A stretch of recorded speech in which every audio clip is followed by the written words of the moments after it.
કેમ છો વિદ્યાર્થી મિત્રો? તો છેલ્લે આપણે ચેપ્ટર 11માં બરાબર ચેપ્ટર 11 ધોરણ 11માં આપણે ઉષ્માનયન અને ત્યાર પછી આપણે ઉષ્મા વિકિરણ વિશે વાત કરી હતી. બરાબર કે ઉષ્માનયનમાં જોયું હતું કે ભાઈ ફક્ત શેમાં જોવા મળશે? ઉષ્માનયન તરલ પદાર્થોમાં. બરાબર કે વાયુ છે કે પ્રવાહી છે, એમાં તો કે દ્રવ્યના ઘટક કણો છે એ શું કરતા હશે? ગતિ કરતા હશે. ત્યાર પછી વિકિરણ વિશે થોડી ઘણી વાત કરી હતી કે ભાઈ કોઈ પણ પદાર્થ છે કોઈ પણ તાપમાને શું કરતો હશે? તો કે એમાંથી વિદ્યુત ચુંબકીય તરંગો અથવા તો વિકિરણોનું શું કરતો હશે? ઉત્સર્જન કરતો હશે. બરાબર. હવે વાત કરવાની છે કાળા પદાર્થના વિકિરણ વિશે. બરાબર કે કાળા પદાર્થનું વિકિરણ. તો શેના વિશે વાત કરવાની છે આપણે આજે? તો કે કાળા પદાર્થનું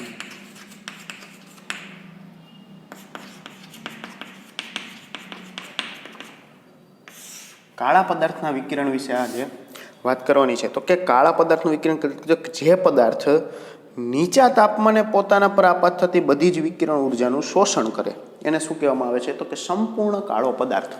બરાબર. સંપૂર્ણ કાળો પદાર્થ એટલે કે જે પદાર્થ કેવું કીધું કે જે પદાર્થ નીચા તાપમાને પોતાના પર આપાત થતી બધી જ વિકિરણ ઉર્જાનું શું કરતો હોય? શોષણ કરતો હોય. અમુક કીધું એમ કાલે કીધું એમ કે ભાઈ તમે કોઈ પદાર્થ લીધો છે એના ઉપર વિકિરણ તમે આપાત કરો છો તો શું કરશે? તો કે અંશતઃ એટલે કે થોડું ઘણું શું કરતો હોય? શોષણ કરતો હોય. બાકીનું તો કે પરાવર્તન કરતો હોય. બરાબર કે એ થોડું ઘણું શોષણ કરતો હોય, બાકીનું શું કરતો હોય? પરાવર્તન થતો અથવા તો પોતાનામાંથી પારગમન એટલે કે પસાર થવા દેતો હોય. બરાબર. તો અહીંયા કાળા પદાર્થ, પહેલા તો કાળો પદાર્થ, સંપૂર્ણ કાળા પદાર્થની વાત છે કે ભાઈ સંપૂર્ણ કાળો પદાર્થ એટલે તો કે એના ઉપર તમે જે કંઈ પણ પ્રકાશ તમે આપાત કરો છો, એના ઉપર જે કંઈ પણ વિકિરણ તમે આપાત કરો છો, એ બધા જ વિકિરણનું શું કરે છે? શોષણ કરે છે. બરાબર. જેને શું કહેવામાં આવે છે? સંપૂર્ણ કાળો પદાર્થ.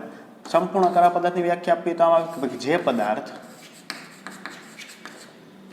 નીચા તાપમાન પોતાના પર આપાત થતી બધી જ વિકિરણ ઉર્જાનું શું કીધું? બધી જ વિકિરણ ઉર્જાનું શોષણ કરે તેને શું કહેવામાં આવે છે? તો કે સંપૂર્ણ કાળો પદાર્થ કહે છે. તેને શું કહેવામાં આવે છે? સંપૂર્ણ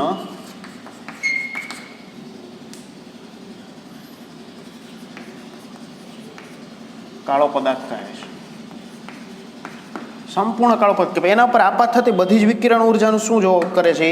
તો કે શોષણ કરે છે. તો કે વ્યવહારમાં અત્યાર સુધીમાં પૃથ્વી ઉપર આપણે તો કે સંપૂર્ણ કાળો પદાર્થ છે નહીં, કે 100% કાળો પદાર્થ છે નહીં, પણ આપણી જે દીવાની મેશ છે એને શું કહેવામાં આવે છે? તો કે 98% કાળો પદાર્થ. કેવો? 98%. કારણ કે એના ઉપર આપાત થતી 98% એના ઉપર તમે પ્રકાશ આપાત કરશો તો એમાંથી 98% ઉર્જાનું શું કરશે? દીવાની મેશ શોષણ કરશે. બાકીની 2% ઉર્જા છે એ શું કરતો હોય? પરાવર્તન કરતો. એટલે એને શું કહીએ છીએ આપણે? 98% કાળો પદાર્થ. એવી જ રીતે દાખલા તરીકે ચાંદી લઈએ. ચાંદી તો કે ચાંદી 2% કાળો પદાર્થ છે. કારણ કે એ શું કરશે? તો કે 2% ઉર્જાનું શું કરશે? એ શોષણ કરશે. બાકીની તો કે 98% ઉર્જા જે છે એનું શું કરતો હોય? પરાવર્તન કરતો હોય. એટલે એને શું કહીએ છીએ આપણે? ચાંદીને 2% સંપૂર્ણ કાળો પદાર્થ ને દીવાની મેશને 98%. જો કાળા કલર હાલે કોઈ લેવા દેવા નથી. અહીંયા આપણે ચાંદી, સિલ્વર, બરાબર વ્હાઇટ કલર જેવું હોય છે છતાં પણ આપણે એને સંપૂર્ણ કાળો પદાર્થ કહીએ છીએ. પણ કેવો? 2% વાળો. કારણ કે 2% એના પર આપાત થતી 2% ઉર્જાનું શું કરશે? શોષણ કરશે. બાકીની બધી ઉર્જા પરાવર્તન કરી દેશે. એવી રીતે દીવાની મેશ છે તો એ 98% ઉર્જાનું શું કરતો હોય? શોષણ કરતો હોય. બાકીની બધી ઉર્જા જે છે એનું શું કરતો હોય? પરાવર્તન કરી દેતું હોય. બરાબર. હવે તો કે સંપૂર્ણ કાળા પદાર્થમાં તો આપણે કીધું એમ કે ભાઈ એના ઉપર આપાત થતી બધી જ વિકિરણ ઉર્જાનું શોષણ કરતો હોય. બરાબર. દાખલા તરીકે આપણે સંપૂર્ણ કાળો પદાર્થ કેવો હોય તો આમ સરખાવી શકીએ કે કોઈ તમે ધારો કે એક એવું પાત્ર લેવામાં આવે.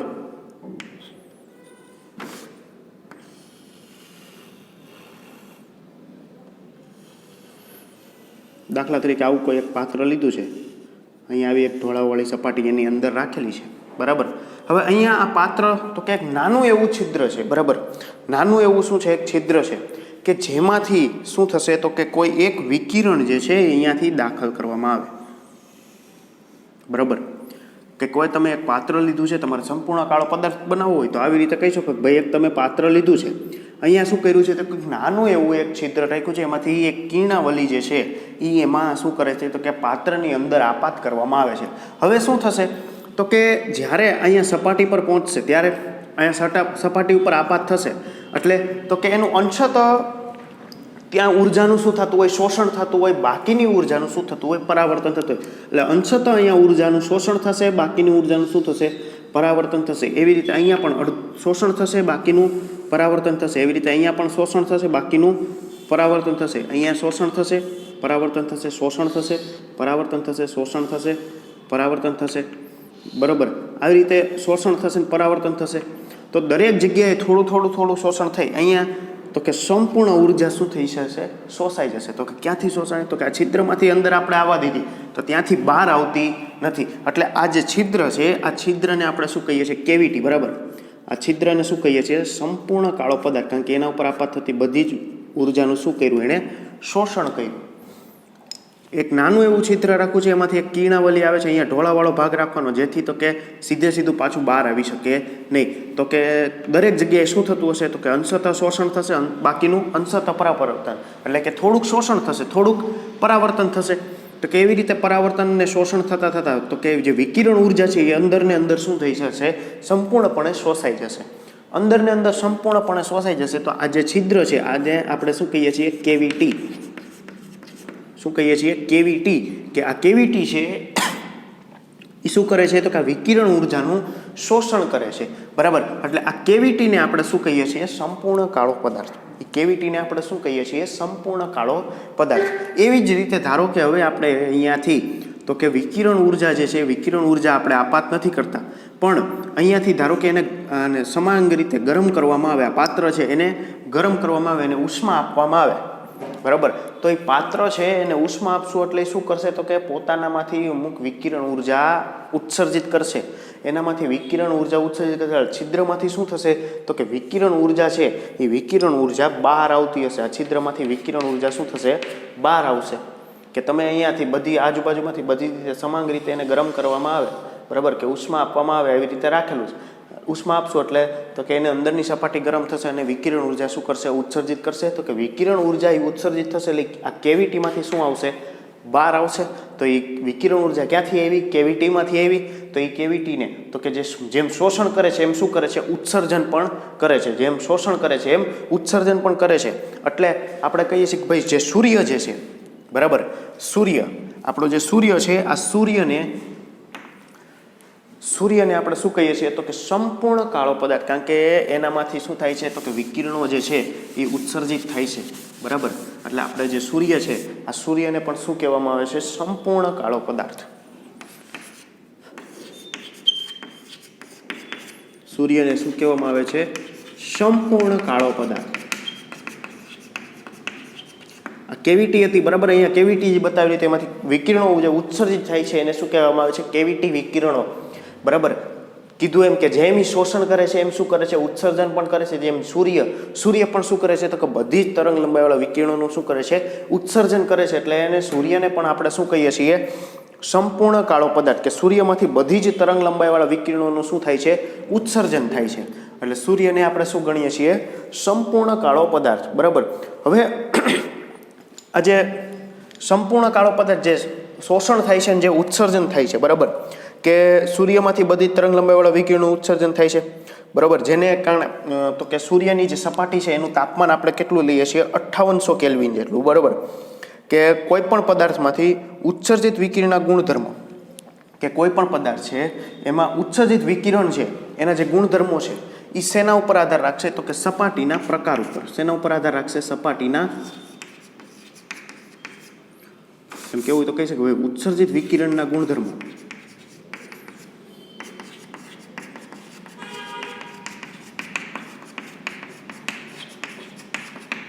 શેના ઉપર આધાર રાખશે તો કે સપાટીના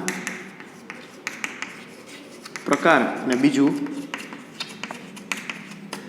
તાપમાન. આ બે ઉપર આધાર રાખે કે ભાઈ સપાટીનો પ્રકાર કે સપાટીની જાત કે જેમ જાત બદલશે એમ ઉત્સર્જિત વિકિરણના ગુણધર્મો બદલશે. અને બીજું તો કે તાપમાન ઉપર. પણ જે સંપૂર્ણ કાળો પદાર્થ છે એ ફક્ત શેના ઉપર આધાર રાખશે? તાપમાન ઉપર આધાર રાખશે.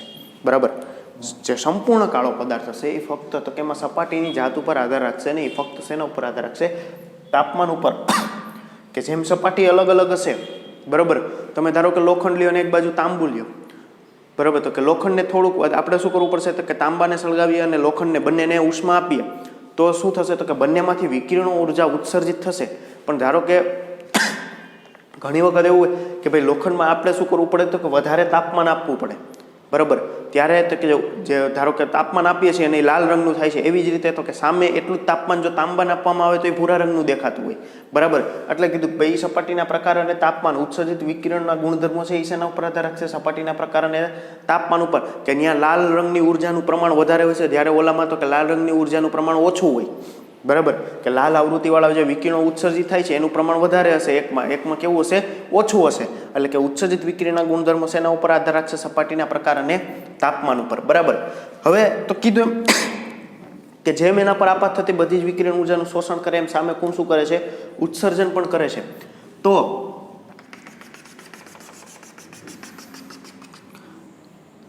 કિર્ચોફ નામના વૈજ્ઞાનિકે એના માટે એક પ્રયોગ કર્યો કે એણે શું કીધું? કે બે ગોળા લીધા, બરાબર. કિર્ચોફ નામના વૈજ્ઞાનિકે શું કર્યું? તો કે બે ગોળા લીધા, બરાબર. આ બધું જે છે એ પહેલાં તો કે નોંધમાં આવશે.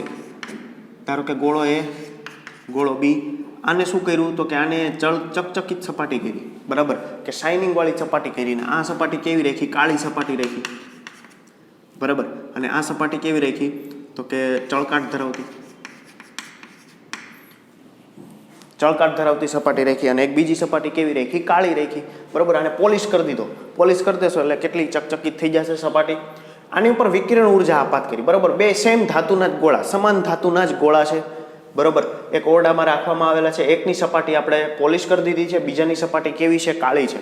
બંને ઉપર વિકિરણ ઉર્જા આપાત કરવામાં આવી. બંને ઉપર વિકિરણ ઉર્જા આપાત કરવામાં આવી તો જોવા મળ્યું કે ભાઈ આ જે કાળી સપાટીવાળો ગોળો છે અને આ ચળકાટ, આ કાળી સપાટીવાળો ગોળામાં તો કે શું થાય છે? વિકિરણ ઉર્જાનું શોષણ વધારે થાય છે. જ્યારે આમાં તો કે વિકિરણ ઉર્જાનું પરાવર્તન વધારે થાય છે, બરાબર. આમાં શું થતું હતું? શોષણ વધુ. અહીંયા શું થતું હતું? પરાવર્તન વધુ થતું હતું. તો કે આ વિકિરણ ઉર્જા શું કરતું હતું? શોષણ કેવું થતું હતું? આનું વધારે થતું હતું. પણ બંનેના તાપમાન માપવામાં આવ્યા તો બંનેના તાપમાન કેવા હતા? સમાન જ હતા. બંનેના તાપમાન કેવા હતા? સમાન હતા. હવે આપણે કીધું એમ કે જો વિકિરણ ઉર્જાનું શોષણ વધારે થાય તો એનું તાપમાનમાં શું થવો જોઈએ? વધારો થવો જોઈએ. પણ અહીંયા તો કે શોષણ વધારે થતું હતું પણ તાપમાન બંનેના સમાન હતા. બંનેના તાપમાન પરિસર જેટલા જ હતા. બંનેના તાપમાન કેવા હતા? સમાન હતા, પરિસર જેટલા જ હતા. તો એનો મતલબ એ થયો કે આણે શોષણ વધુ કર્યું, તાપમાન એટલું ને એટલું રહ્યું, તો સામે ઉત્સર્જન પણ કેવું થતું હોય? વધારે પ્રમાણમાં થતું હોય. શોષણ વધુ તો અહીંયા ઉત્સર્જન પણ શું થાય? વધુ થાય. અહીંયા પરાવર્તન વધુ થાય તો અહીંયા શોષણ કેવું થાય છે? અહીંયા ઉત્સર્જન વધુ તો અહીંયા શોષણ વધારે થતું હતું. અહીંયા શોષણ કેવું થાય છે? પરાવર્તન વધુ થાય છે. એનો મતલબ એ કે શોષણ કેવું થાય છે? ઓછું થાય છે. તો ઉત્સર્જન પણ કેવું? ઓછું. અહીંયા પરાવર્તન કેવું થતું હતું? ઓછું થતું હતું. મતલબ કે શોષણમાં જે કાળી સપાટી રાખી હતી એમાં તો કે શોષણ વધારે થતું હતું. શોષણ વધારે થયું, તાપમાન એટલું ને એટલું રહ્યું. આપણે કીધું એમ કે જો શોષણનો દર અને ઉત્સર્જનનો દર સમાન હોય તો તાપમાન એમને એમ જળવાઈ રહે, પરિસરના તાપમાન જેટલું. શોષણનો દર વધી જાય તો તાપમાનમાં વધારો થાય, અથવા તો ઉત્સર્જનનો દર વધી જાય તો તાપમાનમાં ઘટાડો થાય. બંને ઉપર તમે સમાન વિકિરણો જ આપાત કરો છો, બરાબર. બંને ધાતુની સપાટી સમાન છે, બંનેના ટેમ્પરેચર સમાન છે. તમે વિકિરણ ઉર્જા આપાત કરી, આની સપાટી કાળી હતી એટલે એને શોષણ વધુ કર્યું, આની સપાટી ચળકાટ ધરાવતી હતી એટલે એને પરાવર્તન વધુ કર્યું. એનો મતલબ એ કે આને શોષણ કેવું કર્યું? ઓછું કર્યું. આને શોષણ કેવું કર્યું? વધારે કર્યું. તાપમાન માપવામાં આવ્યું તો બંનેના તાપમાન કેવા રહ્યા? સમાન. તો એનો મતલબ એ કે આને શોષણ વધુ કર્યું તો સામે કીધું એમ કે ભાઈ કોઈ પણ સપાટી કોઈ પણ તાપમાને શું કરતી હોય? અમુક વિકિરણ ઉર્જાનું ઉત્સર્જન કરતી હોય.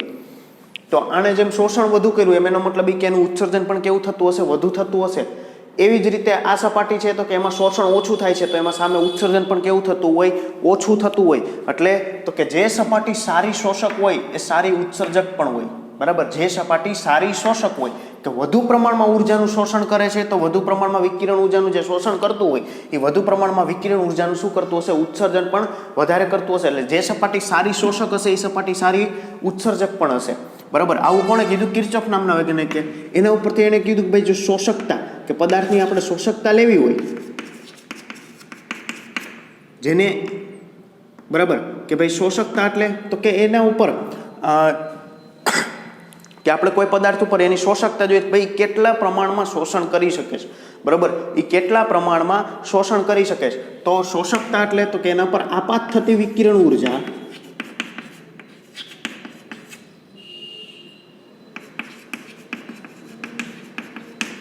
શું કીધું કે ભાઈ આપાત થતી વિકિરણ ઉર્જા અને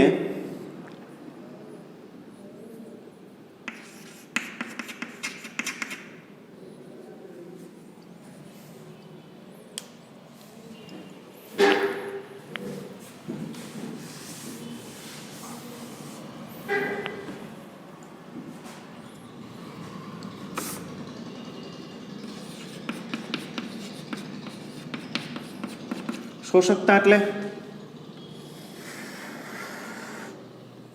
કે શોષાતી વિકિરણ ઉર્જા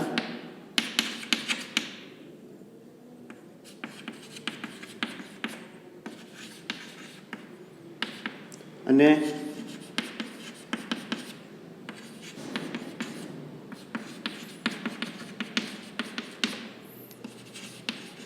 આપાત થતી વિકિરણ ઉર્જા, એ બંનેના ગુણોત્તરને શું કહેવામાં આવે છે? શોષકતા કહે છે. જેને તો કે એ વડે દર્શાવવામાં આવે છે. શોષકતાને શેના વડે દર્શાવવામાં આવે છે? એ વડે.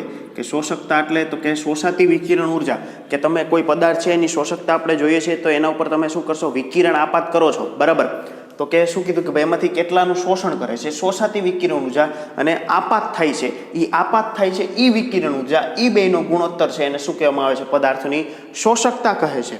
બરાબર, જેને એ વડે દર્શાવાય છે. હવે ધારો કે હું એમ કહું કે ભાઈ કાળા પદાર્થ માટે કહેવામાં આવે, શેના માટે?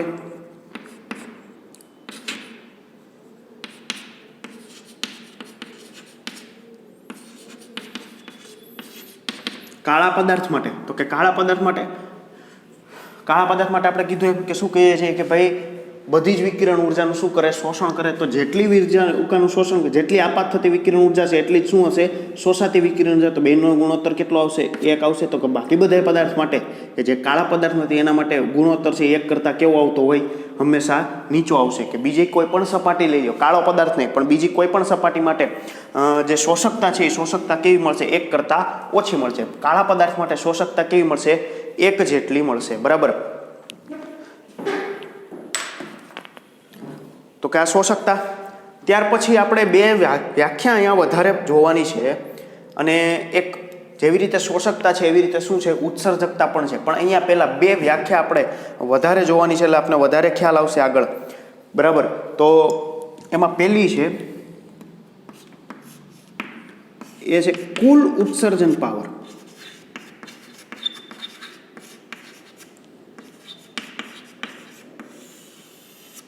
શેના વિશે વાત કરવાની છે? કુલ ઉત્સર્જન પાવર.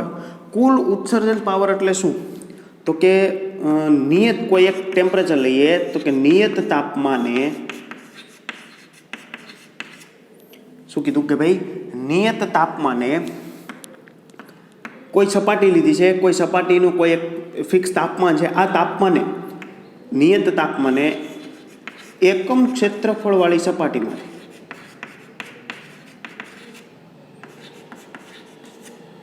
શું કીધું? નિયત તાપમાને એકમ ક્ષેત્રફળવાળી સપાટીમાંથી દર સેકન્ડે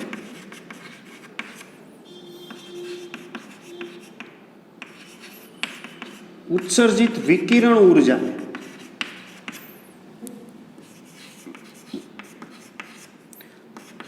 તે સપાટીનું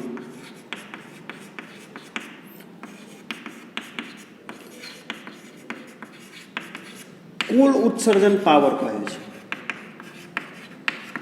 શું કીધું ભાઈ? નિયત તાપમાને આપેલ પદાર્થની એકમ ક્ષેત્રફળવાળી સપાટીમાંથી દર સેકન્ડે ઉત્સર્જિત વિકિરણ ઉર્જા, કે કોઈ તમને ધારો કે કોઈ એક સપાટી આપેલી, દાખલા તરીકે અહીંયા વાત કરીએ આપણે કે તમને કોઈ એક સપાટી ધારો કે આપેલી છે, કયા તાપમાને છે? ટી તાપમાને છે.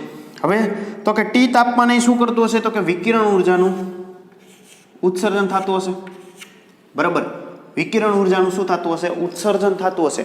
શું કીધું ભાઈ? નિયત તાપમાને, કોઈ ટી તાપમાને એકમ ક્ષેત્રફળ, આપણે એમ કે ભાઈ એકમ ક્ષેત્રફળવાળી સપાટી લીધેલ, એટલે દર સેકન્ડે ઉત્સર્જિત વિકિરણ ઉર્જા, દર સેકન્ડે ઉત્સર્જિત વિકિરણ ઉર્જા એટલે કે E/T થયું એટલે શું થાય? એનો પાવર થાય.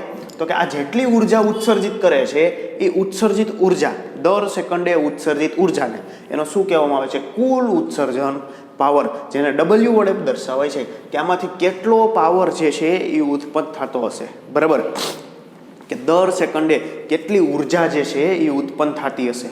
બરાબર, એને શું કહેવામાં આવે છે? એનો કુલ ઉત્સર્જન પાવર કહે છે. બરાબર, દાખલા તરીકે સૂર્ય છે તો કે સૂર્યમાંથી શું કહે? બધી વિકિરણ ઉર્જા ઉત્સર્જિત થાય છે. તો કે દર સેકન્ડે એમાંથી જે વિકિરણ ઉર્જા ઉત્સર્જિત થાય એનો એ બધી વિકિરણ ઉર્જા, બધા વિકિરણોની ઉર્જા, દરેક તરંગ લંબાઈ માટે કહીએ કે ભાઈ બધાની વિકિરણ ઉર્જા જે છે એને શું કહેવામાં આવે? એનો કુલ ઉત્સર્જન પાવર કહે છે. બરાબર, દાખલા તરીકે 10 જૂલ ઉર્જા, એક સેકન્ડમાં 10 જૂલ ઉર્જા ઉત્પન્ન થતી હોય તો આપણે શું કહીએ છીએ કે ભાઈ એનો કુલ ઉત્સર્જન પાવર કેટલો છે? કુલ ઉત્સર્જન પાવર 10 વોટ જેટલો છે અથવા 10 જૂલ પર સેકન્ડ જેટલો છે. બરાબર, એવી જ રીતે બીજું છે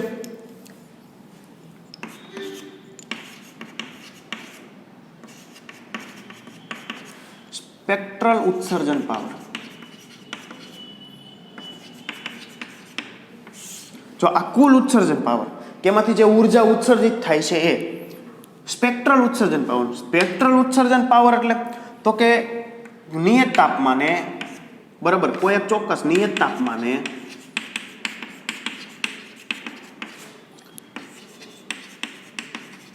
એકમ ક્ષેત્રફળવાળી સપાટીમાંથી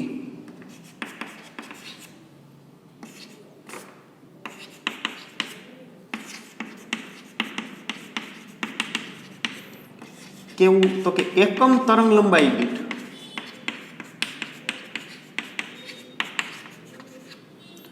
ઉત્સર્જિત વિકિરણ ઉર્જા.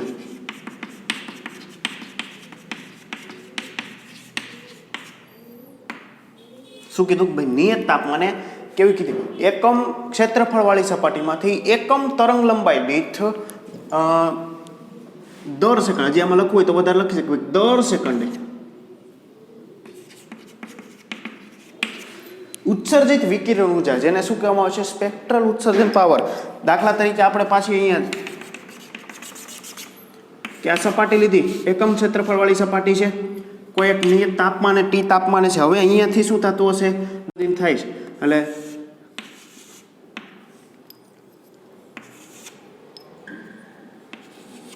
બધી જ તરંગ લંબાઈવાળા જાનીવાલી પીનારા જે આપણી તરંગ દ્રશ્ય વિભાગની તરંગ લંબાઈઓ છે, બરોબર, તો કે એમાંથી શું કીધું? કોઈ નિયત તાપમાને એકમ ક્ષેત્રફળવાળી સપાટીમાંથી એકમ તરંગ લંબાઈ દીઠ, દાખલા તરીકે આપણે એમ કહીએ જાનીવાલી પીનારા હોય, આ રાતા રંગની તરંગ લંબાઈ છે, તો ફક્ત આની જ વાત કરવાની છે કે આનો એક સેકન્ડે કેટલી ઉર્જા ઉત્સર્જિત થતી હશે. એક સેકન્ડે કેટલી ઉર્જા ઉત્સર્જિત થશે. જો આમાં આપણે બધી તરંગ લંબાઈ લઈ લેતા હતા, કુલ ઉત્સર્જન પાવર એટલે કે એમાં બધી દાખલા તરીકે સૂર્ય લીધો, સૂર્યની એકમ ક્ષેત્રફળવાળી સપાટી લીધી, હવે એમાં તો કે બધી તરંગ લંબાઈવાળા વિકિરણો ઉત્સર્જિત થતા હશે, બરોબર, કે એમાં દ્રશ્ય વિભાગમાં જોઈએ તો દ્રશ્ય વિભાગમાં તો એમાંથી તો કે જાનીવાલી પીનારા બધી જ તરંગ લંબાઈમાં વાળા શું કરવાનો? તો કે વિકિરણો ઉત્સર્જિત થતા, એમાંથી કોઈ એકની વાત કરવાની. દાખલા તરીકે રાતાની, તો કે રાતાની કે નિયત તાપમાને એકમ ક્ષેત્રફળવાળી સપાટીમાંથી એકમ તરંગ લંબાઈ દીઠ, શું કીધું? એકમ તરંગ લંબાઈ દીઠ ઉત્સર્જિત દર સેકન્ડે ઉત્સર્જિત વિકિરણ ઉર્જા. તો ફક્ત શેના માટે? તો કે રાતા માટે જ, બરાબર. દાખલા તરીકે યલો માટે કહેતા હોય કે પીળા રંગની વાત કરતા હોય તો કે ખાલી ફક્ત શેના માટે? તો કે પીળા માટે. એનો શું થયો? એ જે પીળા માટે ઉર્જા છે એ આ સપાટીનો શું થશે? સ્પેક્ટ્રલ ઉત્સર્જન પાવર થશે. દાખલા તરીકે ખાલી લાલ રંગ માટે વાત કરતા હોય તો ખાલી ફક્ત લાલ રંગની જ ઉર્જાની વાત કરવાની, બરાબર, કે જે લાલ રંગની તરંગ લંબાઈ છે એમાં દર સેકન્ડે કેટલી ઉર્જા ઉત્સર્જિત થાય છે ફક્ત એની જ વાત કરવાની. તો એ આ સપાટી માટે શું થશે? એનો સ્પેક્ટ્રલ ઉત્સર્જન પાવર થશે, બરાબર. શું થશે? એનો સ્પેક્ટ્રલ ઉત્સર્જન પાવર. જેવી રીતે શોષકતા છે એવી જ રીતે હવે તો કે ઉત્સર્જકતા જેને ઈ વડે દર્શાવવામાં આવે છે. આગળ આવશે બરાબર, ઉત્સર્જકતાનું કામ આવશે કે ઈ ઉત્સર્જકતા એટલે તો કે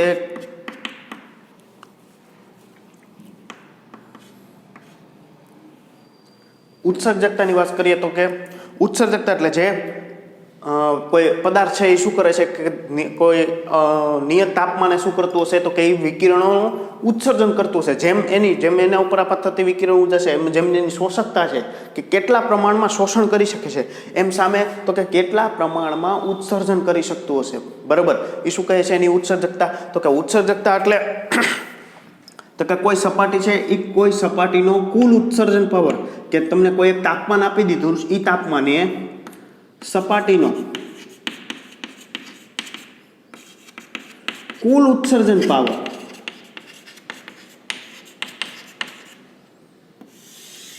છેદમાં તો કે તે જ સંજોગોમાં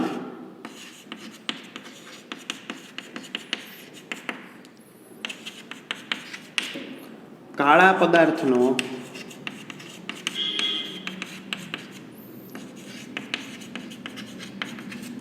કુલ ઉત્સર્જન પાવર, તે જ સંજોગોમાં કાળા પદાર્થ સપાટીનો કુલ ઉત્સર્જન પાવર, કે કોઈ તમને કોઈ એક સપાટી આપી છે એની ઉત્સર્જકતા જોઈએ છે તો કે ભાઈ આની ઉત્સર્જકતા કેટલી છે, તો કે જે કોઈ એક તાપમાન લઈ લો, એ તાપમાન એ શું કરશે તો કે જેટલા વિકિરણો ઉત્સર્જિત કરે છે એનો કુલ ઉત્સર્જન, કે કેટલો પાવર એ ઉત્સર્જિત કરે છે. અને સામે તો કે કાળો પદાર્થ, એ જ તાપમાને કાળો પદાર્થ લઈ લો, એ કેટલું ઉત્સર્જિત કરે છે, એ બંનેના ગુણોત્તરને શું કહેવામાં આવે છે? એની ઉત્સર્જકતા કહે છે. તો ઈ બરાબર, તો કાળા પદાર્થ માટે જેને ઈ વડે દર્શાવાય, તો વિચાર કરો કે ભાઈ કાળા પદાર્થ માટે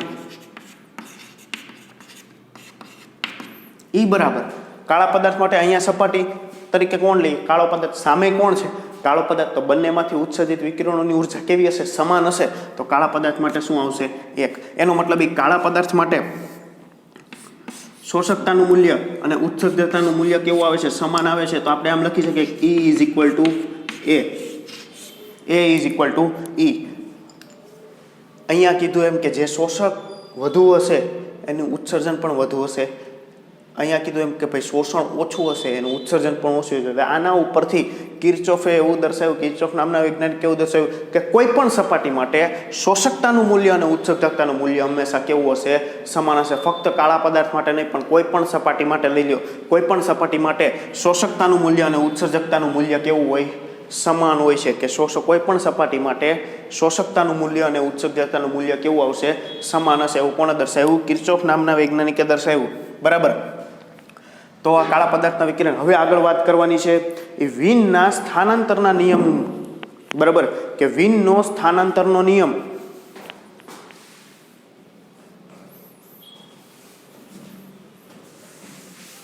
વિન નામના વૈજ્ઞાનિક એનો સ્થાનાંતરનો નિયમ.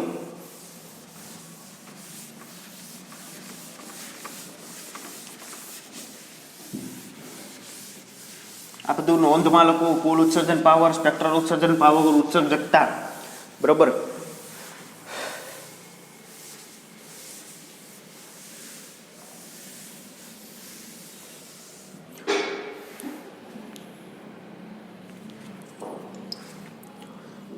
તો કે વિનના સ્થાનાંતરના નિયમમાં આપણે આવી રીતે દર્શાવ્યું છે કે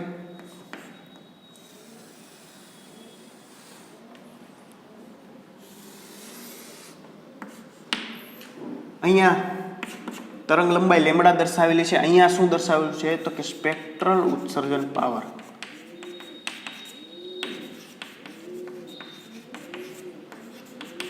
એકમ ક્ષેત્રફળ દીઠ, એકમ તરંગ લંબાઈ દીઠ ઉત્સર્જિત ઉર્જા. બરાબર. હવે ગ્રાફ આપને કંઈક આવો આપેલો છે.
આવી રીતે આપણે કંઈક ગ્રાફ આપેલો છે, અહીંયા તરંગ લંબાઈ આપેલી છે, અહીંયા સ્પેક્ટ્રલ ઉત્સર્જન પાવર, એટલે કે કોઈ એક તરંગ લંબાઈ માટે આપણે ઉર્જાની વાત કરવાની છે, બરાબર. તો અહીંયા આવી રીતે આપણે કંઈક ગ્રાફ આપેલો, તો અહીંયા તો કે આર્ક લેમ્પ 3000 કેલ્વિન તાપમાને આવી રીતે ગ્રાફ આપેલો, તો અહીંયા જો આ જે છે એ શું છે તો કે દ્રશ્ય વિભાગ છે, બરાબર. કેમાંથી બધી તરંગ લંબાઈવાળા વિકિરણો, તો કે અહીંયાથી એટલી સુધી તરંગ લંબાઈવાળા વિકિરણો શું થતા હોય, ઉત્સર્જિત થતા હોય, એમાંથી આટલી જે તરંગ લંબાઈ દર્શાવી છે, આ રેન્જ ક્યાં પડતી હશે તો કે દ્રશ્ય વિભાગની તરંગ લંબાઈ 400 થી 700 નેનોમીટર અથવા તો 4000 થી 7000 એંગસ્ટ્રોમ જે દ્રશ્ય વિભાગ છે, બરાબર. આટલામાં 4000 થી 7000 એંગસ્ટ્રોમ જે તરંગ લંબાઈવાળા વિકિરણો શું થતા હોય, ઉત્સર્જિત થતા હોય. પણ આર્ક લેમ્પ તો કે 3000 કેલ્વિન તાપમાને એ શું કરતો હશે તો કે અહીંયા મેક્સિમમ પાવર, એટલે કે અહીંયા ધારો કે 8000 કે 9000 એંગસ્ટ્રોમવાળા તરંગ લંબાઈવાળા વિકિરણોનું શું થતું હોય, ઉત્સર્જિત થતું હોય, એના કરતાં બલ્બ ફિલામેન્ટનું તાપમાન ધારો કે નીચું હશે તો કે અહીંયા એ શું કરે છે તો કે 10000 એંગસ્ટ્રોમ તરંગ લંબાઈવાળા વિકિરણો છે, એનો પાવર કેવો હશે, મહત્તમ હશે. દાખલા તરીકે સૂર્ય માટે લઈએ, સૂર્ય માટે અહીંયા ક્યાંક આવતું હોય તો જો એને આ રેન્જ છે, બરાબર, કે એ 40000 એંગસ્ટ્રોમ વાળા વિકિરણો શું થતું હોય તો કે આ તાપમાને 40000 એંગસ્ટ્રોમનું શું થતું હોય, મહત્તમ થતું હોય. દાખલા તરીકે હજી ધારો કે આપણે વધુ ચોકસાઈપૂર્વક આલેખ લેવો હોય તો આમ લઈ શકીએ કે ભાઈ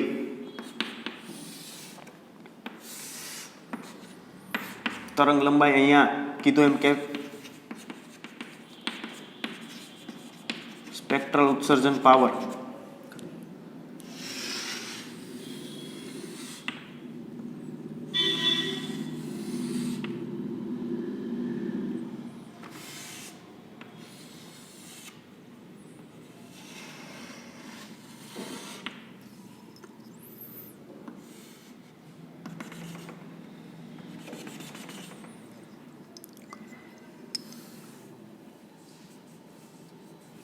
તો કે આ T1 તાપમાને હશે, આ T2 તાપમાને હશે, આ T3 તાપમાને હશે. અહીંયા T1 less than T2 less than શું હશે T3. કોઈ બેમાંથી કોઈ પણ એક આલેખ દોરી શકો, કંઈ વાંધો નહીં, બંને એક જ વસ્તુ છે.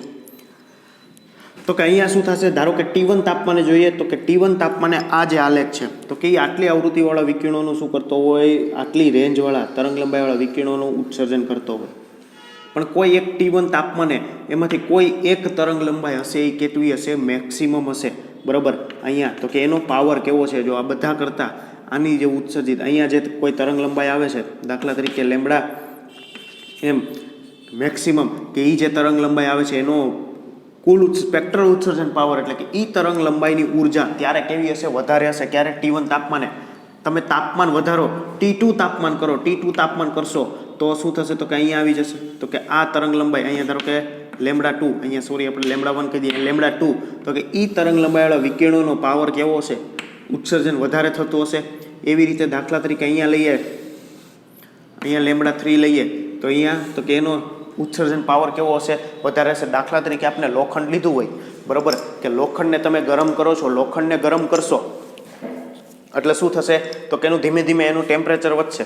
કેવું દેખાશે, પહેલાં તો કે પ્રથમ લાલ રંગનું, કે અમુક ટેમ્પરેચરે પહોંચશે પછી તો કે લાલ રંગનું. તેમાંથી દાખલા તરીકે T1 કોઈ એક તાપમાને લઈ એ શું કરતો હશે તો કે લાલ તરંગ લંબાઈવાળા વિકિરણોનું ઉત્સર્જન કરશે વધારે પ્રમાણમાં. ઉત્સર્જન બધાયનું કરતું હશે, પણ લાલ તરંગ લંબાઈવાળા વિકિરણોનું ઉત્સર્જન કેવું થતું હોય કે એનો પાવર વધારે હશે, બરાબર. લાલ આવૃત્તિવાળા અથવા તો લાલ તરંગ લંબાઈવાળા વિકિરણોનું ઉત્સર્જન કેવું થતું હશે, વધારે થતું હશે. ત્યાર પછી આગળ તમે જાઓ તો કે હજી તમે એને વધુ ગરમ કરો, હજી એનું ટેમ્પરેચર વધારો. T1 માંથી દાખલા તરીકે T2 કર્યું તો T2 તાપમાને તો કે કેવા પીળાશ કરતા રંગનો દેખાય, તો પીળાશ પડતા રંગનો દેખાય છે તો ત્યારે પીળી, નારંગી અથવા તો પીળી આવૃત્તિવાળા વિકિરણોનું ઉત્સર્જન કેવું થતું હોય, વધુ પ્રમાણમાં થતું હોય. ત્યાર પછી તમે જાઓ તો ભૂરા રંગનો દેખાય, ભૂરા રંગનો હજી તાપમાન વધારો તો ભૂરા રંગનો દેખાય, તો ભૂરી આવૃત્તિવાળા અથવા તો ભૂરી તરંગ લંબાઈવાળા વિકિરણો, જે બ્લુ તરંગ લંબાઈ છે એની બ્લુ તરંગ લંબાઈવાળા વિકિરણોનું ઉત્સર્જન કેવું થતું હશે, વધારે પ્રમાણમાં થતું હશે. ઉત્સર્જન બધાનું થતું હશે પણ અમુક ચોક્કસ તાપમાને, બરાબર, કે લોખંડ પ્રથમ તો કે લાલ આવૃત્તિવાળા વિકિરણોનું ઉત્સર્જન કેવું થાય છે, વધારે પ્રમાણમાં થાય છે. એની ઉર્જા કેવી હશે ત્યારે વધારે પ્રમાણમાં હશે. પછી તો કે જેમ જેમ તાપમાન વધતું જશે એમ તરંગ લંબાઈ શું થતી જાય છે, ઘટતી જાય છે, બરાબર. અહીંયા હતું પછી અહીંયા આવ્યું પછી અહીંયા આવ્યું, તો કે જેમ જેમ તાપમાનમાં વધારો થાય છે એમ તરંગ લંબાઈમાં શું થાય છે, ઘટાડો થાય છે. તો કે તાપમાન અને તરંગ લંબાઈ બે એકબીજાના વ્યસ્ત પ્રમાણમાં છે. Lambda m proportional to 1/t. જે ઉત્સર્જિત તરંગ લંબાઈ છે એની વાત કરું કે લેમ્બડા એમ પ્રપોઝનલ ટુ શું આવશે 1/t. કે જેમ તમે તાપમાન વધારો છો તો પ્રથમ પહેલાં દાખલા તરીકે લોખંડ માટે જ વાત કરો, તમે તાપમાન વધારો તો પહેલાં લાલ રંગનું થાય, બરાબર. ત્યાર પછી હજી તાપમાન વધારવામાં આવે તો પીળાશ પડતા રંગનું થાય, હજી તાપમાન વધારવામાં આવે તો ભૂરા રંગનું થાય. તો લાલ રંગની તરંગ લંબાઈ અને ભૂરા રંગની તરંગ લંબાઈ, તો કે જેમ જેમ લાલ રંગની તરંગ લંબાઈ મોટી છે, ભૂરા રંગની તરંગ લંબાઈ કેવી છે? ઓછી છે, બરાબર. તરંગ લંબાઈની વાત કરું કે લાલ રંગની તરંગ લંબાઈ કેવું છે? સૌથી વધુ. જાનીવાલી પીનારામાં લાલ રંગની તરંગ લંબાઈ વધારે છે. ત્યાર પછી જાંબલી રંગ જે ધારો કે છે તો એની તરંગ લંબાઈ સૌથી ઓછી છે, સૌથી વધુ લાલ રંગની છે. તો તાપમાન ઓછું હશે ત્યારે લાલ રંગની તરંગ લંબાઈવાળા વિકિરણનું ઉત્સર્જન વધારે પ્રમાણમાં થતું હોય. તમે તાપમાન વધારો તો તરંગ લંબાઈમાં શું થશે? ઉત્સર્જિત વિકિરણ ઉર્જાની જે તરંગ લંબાઈ છે એમાં શું થશે? ઘટાડો થશે, બરાબર. પીળાશ ઉપર આવશે. ત્યાર પછી હજી તાપમાન વધારો તો ભૂરા ઉપર આવે. તો કે જેમ જેમ તાપમાન વધારશો એમ તરંગ લંબાઈ શું થતી જશે? ઘટતી જશે, બરાબર. જાનીવાલી પીનારા છે એમાં લાલ રંગની તરંગ લંબાઈ સૌથી વધુ છે, જાંબલી રંગની તરંગ લંબાઈ સૌથી ઓછી છે. તો જેમ જેમ તાપમાન વધશે એમ ઉત્સર્જિત જે વિકિરણ ઉર્જા છે, બરાબર, અથવા તો જે વિકિરણ જે ઉત્સર્જિત થાય છે એની તરંગ લંબાઈ શું થતું હશે? ઘટતી જતી હશે. તો કે lambda m into t is equal to શું કહી શકાય? અચળ. આ ટી આ બાજુ આવી જાય, પ્રપોઝનાલિટી કાઢીએ, બરાબરની નિશાની કાઢીએ તો આપણે અચળાંક મૂકવો પડે તો અચળ. અહીંયા જે આ વિનનો અચળ છે, બરાબર, આ અચળને શું કહેવામાં આવે છે? વિનનો અચળ, જેની વેલ્યુ, આ અચળની વેલ્યુ કેટલી છે? તો કે 2.9 ઇન્ટુ 10⁻³ લેમ્બડા એમ મીટરમાં આપણે લઈએ અને તાપમાન 10⁻³ તાપમાન કેલ્વિનમાં લઈએ તો metre into kelvin. 2.9 into 10⁻³ metre into kelvin. કે જેમ તરંગ લંબાઈ વધારે, બરાબર, આપણે હવે આ જે વિનનો નિયમ છે કે જેમ તાપમાન વધારતા જાઓ એમ તરંગ લંબાઈમાં શું થતું જાય? ઘટાડો થતો જાય, બરાબર. આના ઉપરથી ગ્રહો અને તારાઓનું કે આમાંથી કઈ વિકિરણ ઉર્જા છે એનું તાપમાન નક્કી કરી શકાય. દાખલા તરીકે ચંદ્ર છે તો કે ચંદ્રમાંથી પૃથ્વી ઉપર જે છે ચંદ્ર છે તો કે ચંદ્રમાંથી 14 માઇક્રોમીટર તરંગ લંબાઈવાળા પ્રકાશની તીવ્રતા કેવી છે? મહત્તમ છે. એમાંથી તરંગ લંબાઈ બધી ઉત્સર્જિત પણ 14 માઇક્રોમીટર તરંગ લંબાઈવાળા વિકિરણ જે છે એની તીવ્રતા કેવી છે?